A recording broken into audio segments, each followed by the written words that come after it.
Quero convidar os irmãos a abrirem as suas Bíblias em Mateus, capítulo 21. Vamos meditar dos versículos 23 a 32.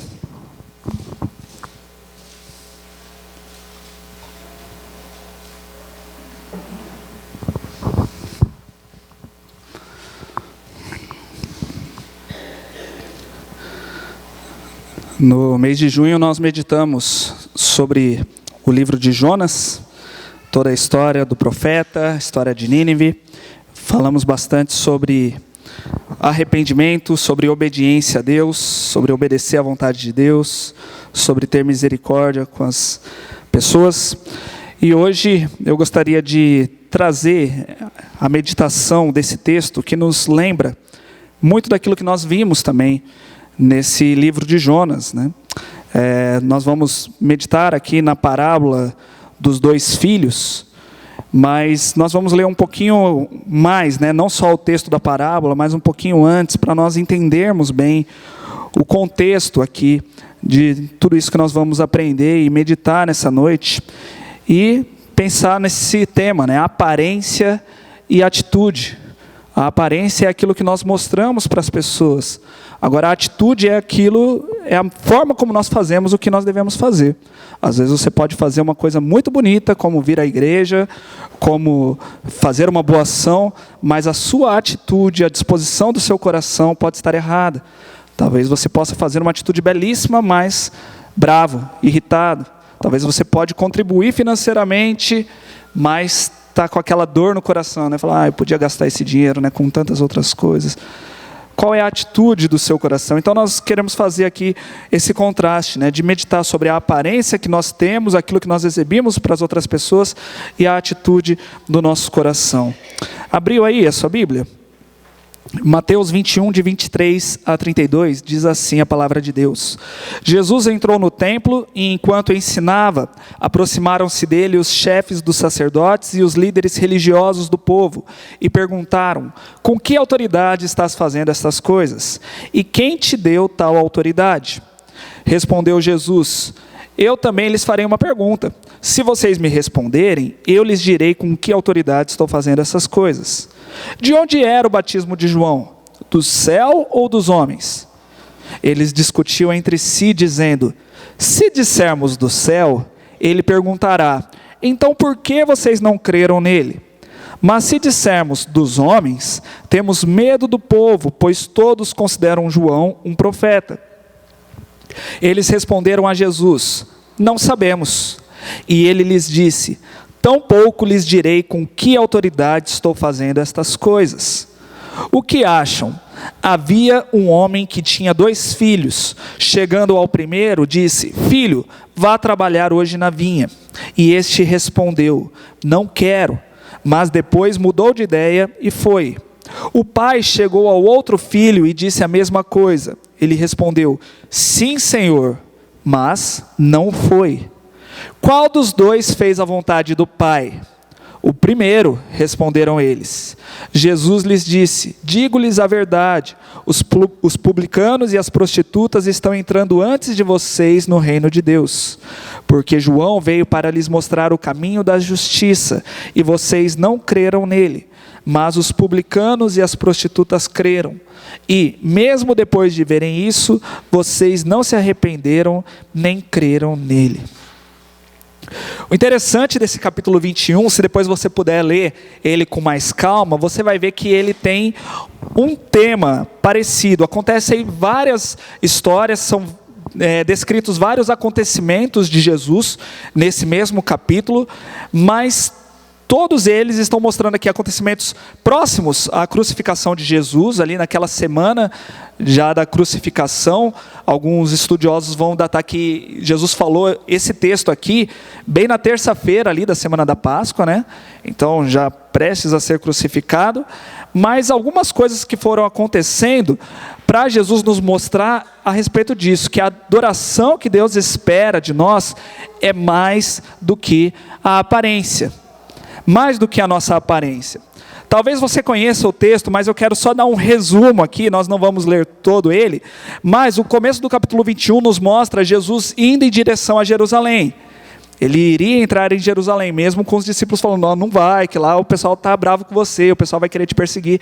E Jesus vai mesmo assim. Mas ele para um pouco antes e envia 2 discípulos para preparar a entrada dele em Jerusalém. Ele fala, vocês vão lá em tal lugar, vai ter um jumentinho amarrado assim, vocês vão pegar esse jumentinho, e se alguém perguntar, fala que o Senhor que pediu ele.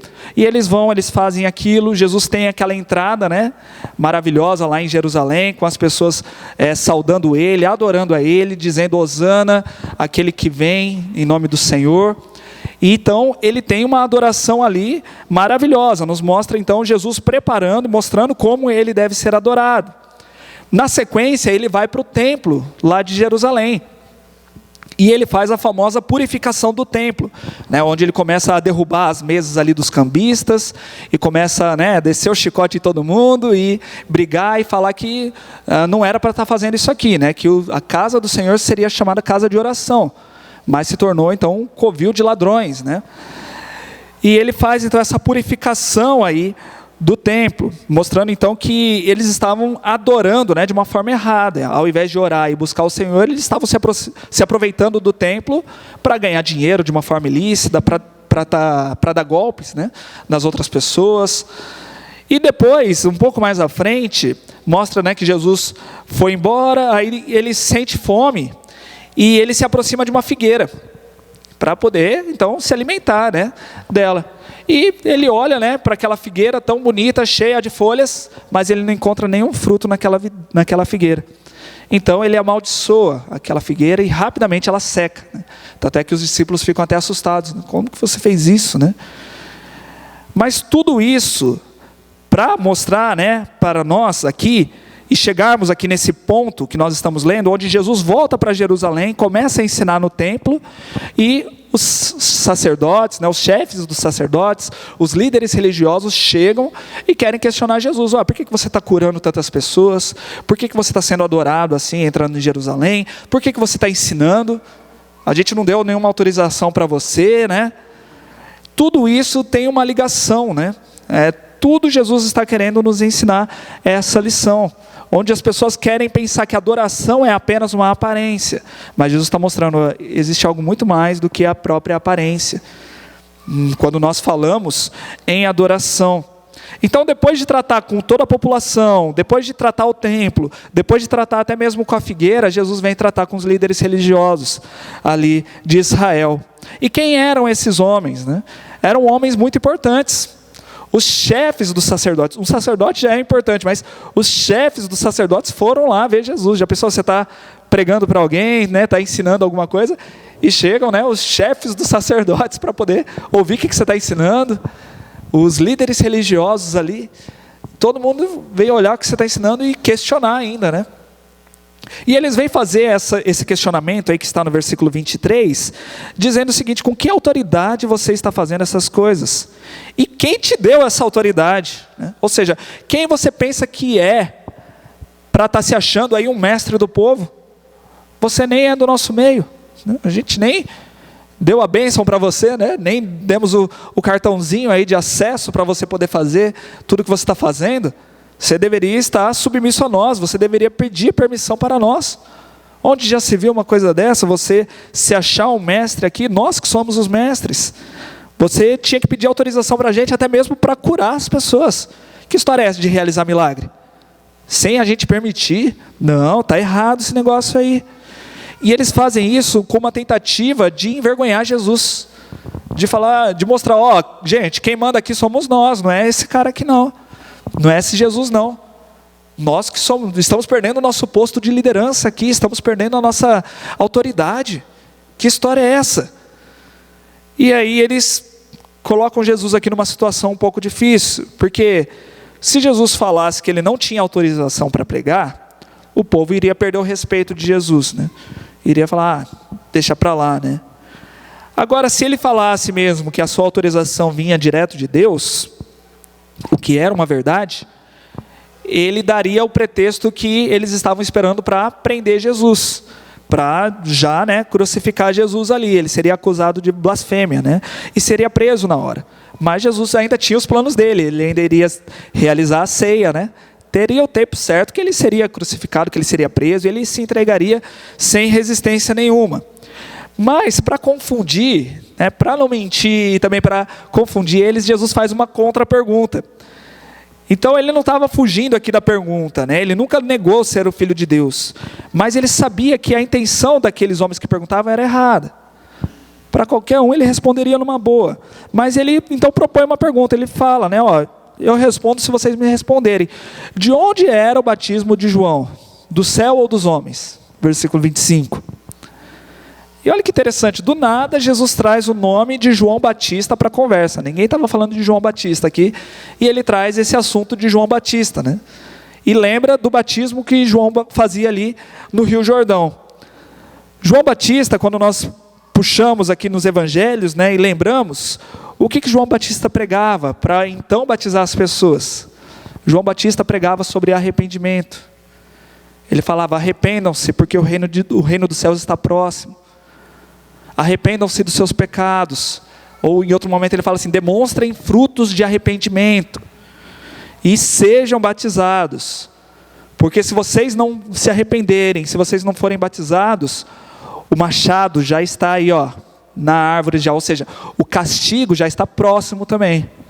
Vocês acham que só vão poder viver na misericórdia do Senhor e todos os dias viver da forma como vocês querem, pecando como vocês querem, sem se arrependerem e nunca serão castigados? O castigo está chegando. Então, ele pregava sobre isso, E o texto deixa bem claro aqui que com essa pergunta de Jesus Cristo, os líderes ficaram encurralados. E mostra ali a discussão interna que eles tiveram, Porque se eles falassem que o batismo de João veio do céu, aí todo mundo iria questionar eles, por que vocês não foram batizados por João então? Se todo o povo foi batizado, todo mundo estava acreditando e vocês não. Por quê? Já que é algo do céu. Agora, se eles falassem que João não tinha essa autoridade vinda do céu, talvez o povo se revoltasse contra eles, porque todo o povo gostava de João Batista. Todo o povo via João como um profeta mesmo. E corria até o risco deles serem apedrejados. Então eles olharam, falaram assim, a gente crê numa verdade, só que para a gente defender essa verdade, pode ser que a gente perca a nossa própria vida. Então, deixa quieto, não vamos nos expor assim não. É melhor eu manter o meu conforto, melhor eu manter a minha vida aqui, E eles apenas falam assim, nós não sabemos. E aí, como resposta, no versículo 27, Jesus diz, tampouco lhes direi com que autoridade estou fazendo essas coisas. Mas a resposta de Jesus não ficou por aí. Ele continua contando essa parábola que nós acabamos de ler, Ele vem querer dar uma resposta para esses líderes religiosos, uma resposta que não tem a ver com a pergunta que eles fizeram, mas uma resposta que eles precisavam ouvir. Era uma lição que eles precisavam ouvir. Então ele inicia essa parábola aí conhecida como a parábola dos dois filhos.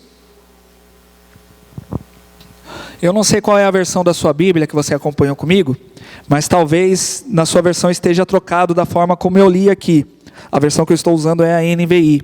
Algumas versões mais modernas, a NVT, Nova Versão Transformadora, a Nova Almeida Atualizada, trazem dessa forma, mas algumas outras trazem invertido, falando que o primeiro filho falou que ia e não foi, e o segundo filho que falou que não iria, mas depois se arrependeu e foi.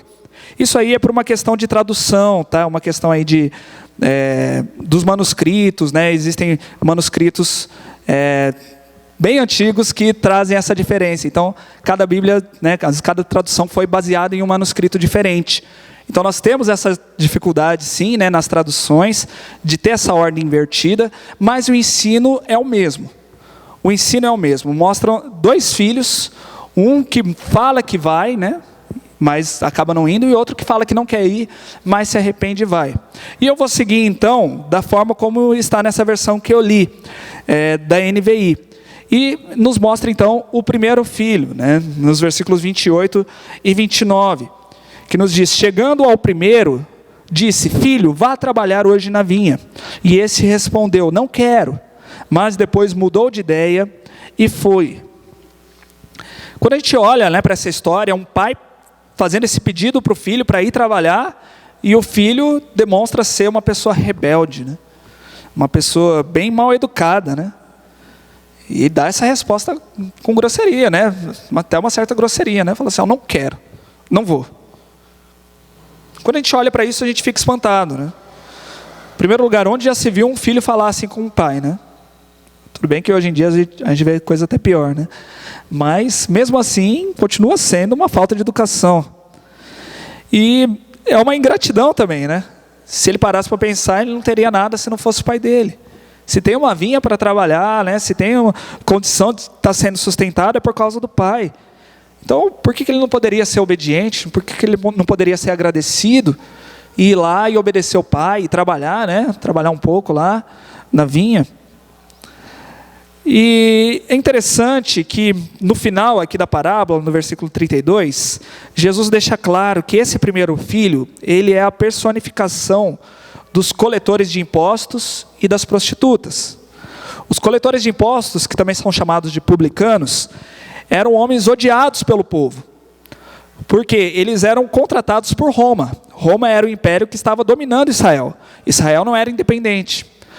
Roma deixava eles viverem como eles queriam ali, de acordo com as regras deles. Pode ter a religião de vocês e tudo, mas os nossos soldados vão estar andando por aqui. A gente vai estar controlando tudo e vocês têm que pagar impostos para nós. Agora, para controlar se eles estavam pagando os impostos certinho, eles tinham uma jogada, né? Pegavam gente do próprio povo, que convivia ali com eles, que essa pessoa sabia, né? O Eduardo está vendendo bem lá na venda dele. Ele pagou só isso de imposto? Não, ele vende mais do que isso. Deixa eu cobrar mais imposto dele, Eduardo. E aí você não tinha como, né? Dar um golpe assim no Império Romano. Agora, além deles cobrarem imposto dos próprios irmãos, às vezes eles cobravam até mais, né? Aumentou o imposto lá de Roma. Mas nem fiquei sabendo. Não, aumentou.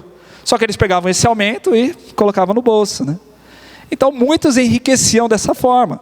Só que eram odiados pelo próprio povo, né? Virou nosso inimigo, é um ladrão, né? Está passando mão aí num dinheiro que não pertence a ele. Então, eles eram odiados pelo povo, e isso é errado mesmo, né? Eles não deveriam fazer isso. Então, tanto eles como as prostitutas eram muito mal vistos pela sociedade, porque pecavam mesmo, né? Eram pessoas que estavam numa vida de pecado, eram pessoas que não estavam vivendo de acordo com a vontade de Deus. Deus deu ordem a todos nós para vivermos de uma forma correta, né? E eles sabiam disso, né? Que não devemos roubar, não devemos nos prostituir, mas essas pessoas não obedeciam. Essas pessoas eram rebeldes. Mereciam ser castigadas? Merecem sim. Só que a parábola nos diz que esse primeiro filho, ele tem uma mudança de postura depois da rebeldia dele. Nós não sabemos o que aconteceu, o texto é bem curto, né? Sem detalhes. Não sabemos se ele ficou pensando, né? Poxa, que mancada que eu fiz com meu pai, né? Eu deixei meu pai triste. Olha quanta coisa que meu pai me dá, né? Quanta coisa que meu pai faz por mim. Não, vou lá. Mas o que o texto mostra é que ele se arrepende daquilo que ele fez, ele se arrepende daquela atitude que ele tinha, ele se arrepende daquela postura e dá então uma volta aí de 180 graus e volta, né? A Bíblia usa até a expressão aí da metanoia mesmo, que nós usamos para conversão, né? Quando a gente fala de alguém se converter, que é isso mesmo, você está indo num caminho, você vira e vai para o outro, contrário, direção oposta. Está indo para a direita, para tudo e volta para a esquerda. É uma mudança total. E o que Jesus está nos mostrando é que tanto os publicanos e as prostitutas daquele tempo de Jesus estavam agindo assim como esse primeiro filho. A primeira impressão é demonstrar uma rebeldia, é demonstrar o pecado nas suas vidas, é de causar espanto mesmo, e causava mesmo, e estavam errados. Mas eles estavam se arrependendo dos seus pecados. Eles ouviram a pregação de João Batista e se arrependeram e foram batizados. Ouviam as palavras de Jesus, ouviam os ensinos do Mestre Jesus e se arrependiam. Então não era algo assim da boca para fora, né? Eles estavam demonstrando fruto de arrependimento. Era algo visível pelas suas ações. E ao lermos os evangelhos, nós vemos várias ações dessa, né? Mateus abandonou. Mateus era um cobrador de impostos, chamado Levi, né? E ele abandona e ele vai seguir a Jesus. Outras prostitutas também, né? Que vêm, se entregam ali para poder lavar os pés de Jesus, se humilham. E várias pessoas, então, têm essa mudança de vida. Mas daí a parábola nos mostra também o segundo filho, que na minha versão aqui está no versículo 30. Um filho que recebe a mesma ordem do pai, provavelmente fez aquela cara de bom moço, né, de filho obediente, falou assim: papai, eu vou, conta comigo, pode confiar, confia em mim. Mas depois a atitude dele não é condizente com as palavras dele. Ele não vai, simplesmente não vai. O segundo filho, ele retrata aqui a atitude dos líderes religiosos desses dias de Jesus. São aqueles que faziam de tudo para serem vistos como os bons homens, como aqueles homens mais próximos de Deus, super diferenciados, homens, né, mais diferentes mesmo da população, acima. Eles faziam questão de serem até mesmo adorados pela população, porque a população olhava para eles, admirava, elogiava, queria ouvir o que eles tinham a ensinar. Então eles inventavam regras, né? Criavam mais e mais regras, cobravam das pessoas, apontavam o dedo. Eles gostavam disso, de mostrar essa aparência. Mas por várias e várias vezes Jesus vem colocar o dedo na cara e mostrar que eles eram hipócritas, que essa justiça toda que eles mostravam para os outros, aos olhos de Deus, não era nada. E eu trouxe aqui um texto, 3 versículos do capítulo 23 de Mateus. Esse capítulo 23, Jesus dedica assim aos fariseus, né, para mostrar a hipocrisia da vida deles. Mas olha o que ele fala aqui: tudo o que fazem é para serem vistos pelos homens. Eles fazem seus filactérios bem largos e as franjas de suas vestes bem longas. Gostam do lugar de honra nos banquetes e dos assentos mais importantes nas sinagogas, de serem saudados nas praças e de serem chamados rabis. Filactério era uma caixinha assim que eles prendiam à testa, né, para poder guardar ali as leis do Senhor, né? Algumas leis ali do Senhor. Então, quando você via alguém com isso, era algo assim, você falava: essa pessoa aí é espiritual, essa pessoa aí, ó, é obediente ao Senhor. E era amarrado até mesmo no braço, assim. Então, não sei se você já viu, né, uma imagem assim, que eles tinham uma espiral assim no braço. Então, Jesus fala que eles tinham esse filactério bem largo, para todo mundo ver, ó. Talvez até andava assim, né? Ó, para todo mundo ver aqui que eu sou espiritual, que eu sou um religioso, né? Olhe para mim. Mas aquilo que eles pregavam, eles não praticavam. João Batista veio até eles, chamou eles de raça de víboras, falou que eles deveriam se arrepender para alcançar a verdadeira justiça, mas esses homens não ouviram as palavras de João Batista, não creram nelas, simplesmente ignoraram. E enquanto eles ignoravam, eles viam os publicanos e as prostitutas sendo batizados por João Batista, e alcançando então, né, esse perdão do Senhor. Mas eles mesmos estavam rejeitando o próprio Deus para si. Meus irmãos, isso aqui nos mostra que uma das maiores lutas que nós temos é contra o nosso próprio orgulho. Nós vamos ser tentados diariamente, até mesmo você que já é cristão, que já se entregou a Cristo, que já é batizado, todos os dias você vai lutar contra o seu orgulho para você realizar a sua própria vontade e não realizar a vontade de Deus.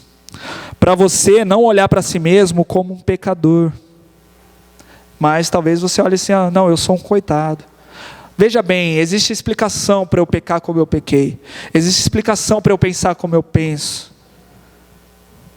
e você quer dar uma desculpa para agir como você age. Nós enfrentamos essa luta todos os dias, e Jesus então relaciona, né, esse filho que promete trabalhar na vinha com os líderes religiosos, porque é muito parecido, né? Esse filho está mais preocupado com a sua aparência, ele quer estar bem na fita ali com o pai.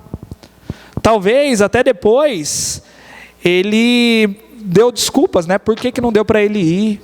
Ou falar: ah, eu já vi que o outro foi, então por isso que eu não fui, né? É uma pessoa educada, essa pessoa, esse segundo filho. São pessoas educadas, e nós temos, não só nos tempos de Jesus, mas hoje em dia, várias pessoas que são assim. São muito bem educadas, são pessoas que não vão cometer pecados assim que vão nos escandalizar, ou pecados que nós vamos ver. Quando nós olhamos, nós falamos, a vida dessa pessoa é perfeita. Essa pessoa é super espiritual. E até mesmo líderes religiosos do nosso tempo. Pastores, que nós olhamos e falamos, o grande pastor. Mas nós não sabemos como que está o coração dessa pessoa. Se ela entende que ela é pecadora mesmo, que todos os dias ela está pedindo perdão ao Senhor, está lutando contra o seu pecado, ou se ela só está querendo cada dia mais o status, está querendo ter a sua igreja cheia, está querendo mostrar alguma coisa. É fácil nós aprendermos a ser educados até mesmo religiosamente, aprender a colocar uma boa roupa, a vir nos domingos, a vir em todas as programações e a mostrar uma espiritualidade. Dá para aprender isso, mesmo sem a atuação do Espírito Santo, mesmo sem a graça de Deus. Mas são religiosos assim, e mesmo assim estão indo para o inferno. Mesmo assim não tem nada da presença do Senhor.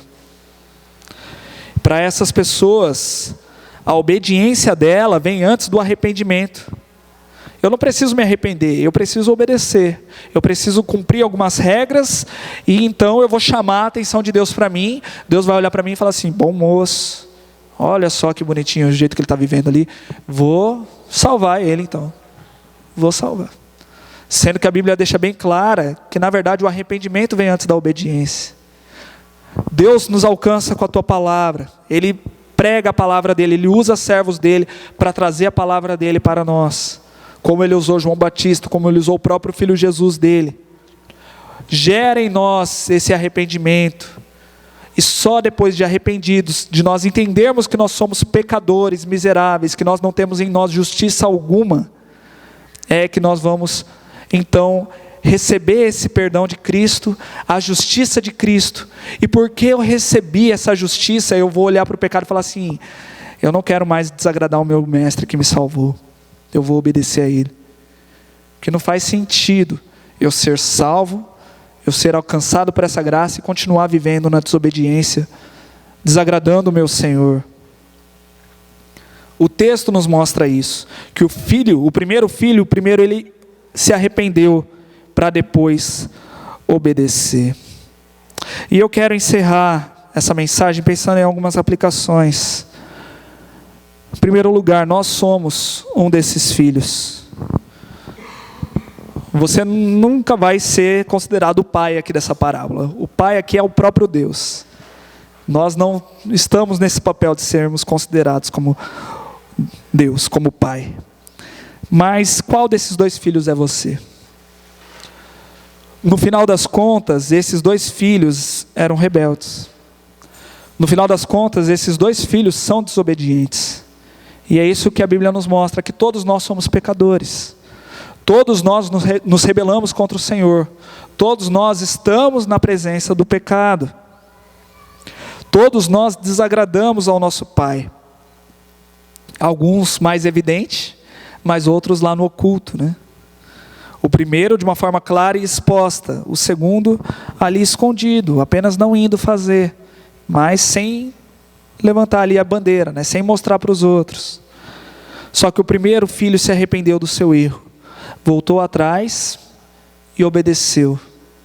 O segundo filho não se arrependeu do seu erro, continuou vivendo numa mentira, continuou vivendo uma hipocrisia, continuou talvez vivendo ali se mostrando como um filho obediente, bonito, quando na verdade a sua atitude mostrava que ele era desobediente.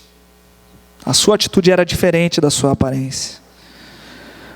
Jesus compara o seu tempo, dizendo então que os coletores de impostos e as meretrizes eram como o primeiro filho, que se recusaram a obedecer à vontade de Deus a primeiro momento, viviam de uma forma errada, desonesta, mas quando ouviram a mensagem do Senhor, se arrependeram e voltaram para Deus, e depois passaram a viver na obediência.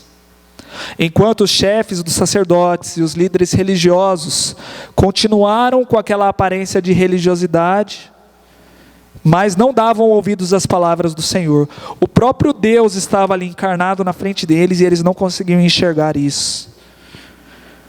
E eles não se arrependeram dos seus pecados, eles não se curvaram diante de Cristo.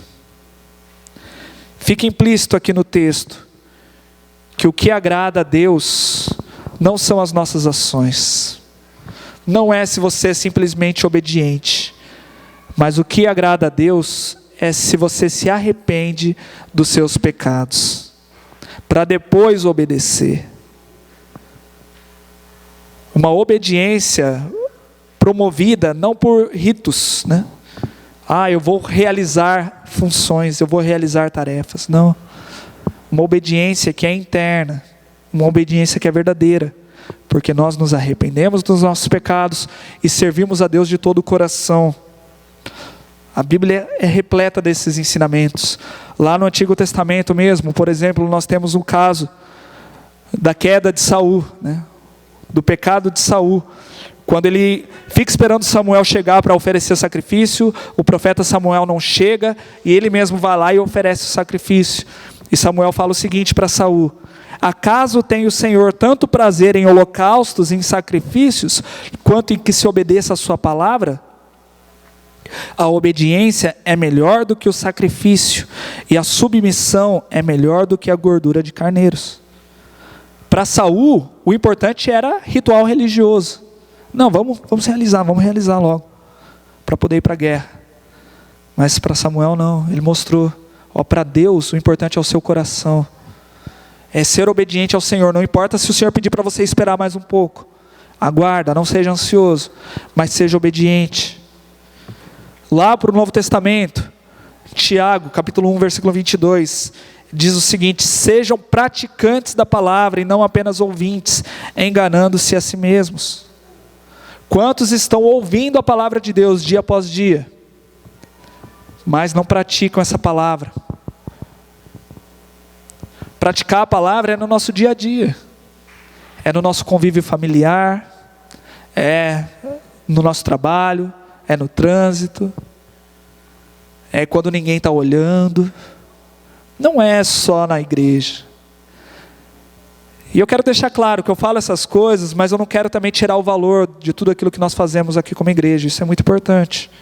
Nós nos reunirmos, né? Nós temos programações, e eu quero que vocês venham com todo o coração. Nós realizamos as ações aqui, nós ofertamos, nós contribuímos, mas faça isso não por obrigação, não querendo chamar a atenção de Deus. Faça isso com o coração, entendendo que você é um pecador que foi salvo e agora você precisa desesperadamente do Senhor. Então qualquer oportunidade que você tiver de buscar o Senhor, busque ao Senhor.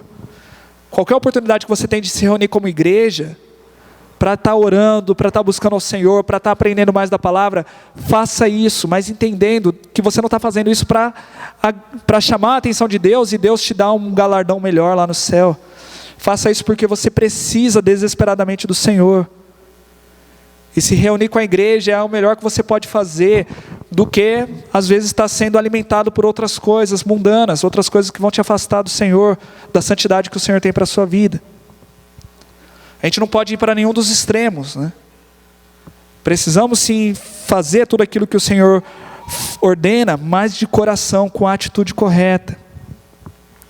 E o último versículo que eu gostaria de trazer aqui são as palavras do nosso próprio Senhor Jesus Cristo, quando Ele diz o seguinte: vocês serão meus amigos, se fizerem o que eu lhes ordeno. E para saber o que Cristo ordena, nós precisamos conhecer a palavra dEle. Precisamos ouvir, para então obedecer, seja um pouco mais tardio, né? Como o primeiro filho, mas o segundo nem obedeceu, só teve uma aparência de obediência, mas no fundo não obedeceu. O que Jesus Cristo tem exigido de você?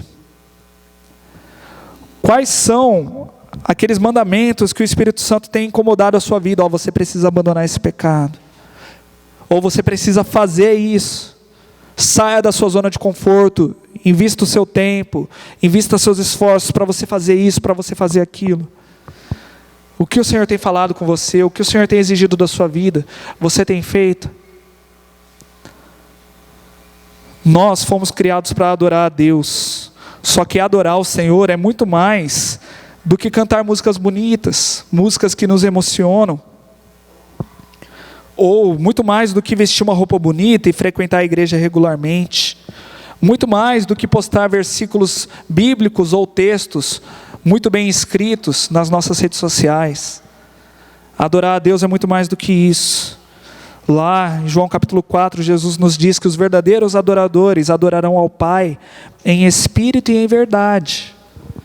Ou seja, não é na aparência, é no espírito, é uma adoração que começa internamente, e isso reflete naquilo que eu faço, ou naquilo que eu não faço. E em verdade, é sem essa hipocrisia que os líderes religiosos tinham lá na época de Jesus, que adoravam a Deus, mas queriam adoração para si, queriam chamar a atenção do povo, queriam status, queriam posição de liderança, ou como muitas pessoas fazem hoje em dia também, apenas para aliviar a própria culpa, né, que tem. Não, eu fui na igreja, então por essa semana aqui estou tranquilo. Se eu falto um domingo, aí eu me sinto mal, porque eu não fui para a igreja. Mas se eu fui na igreja, eu talvez nem ouvi a mensagem direito, fiquei viajando lá. Fiquei só pensando no que eu vou fazer ao longo da semana. Mas eu fui na igreja, tá bom. Não é isso.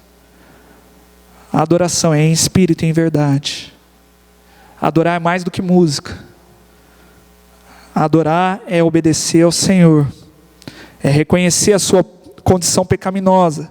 Se arrepender e receber uma nova vida que vem de Cristo. Entender que eu não vivo mais para mim mesmo. Eu vivo para Cristo. Eu vivo uma vida crucificado. A minha vida não pertence a mim. A minha vida pertence a Cristo.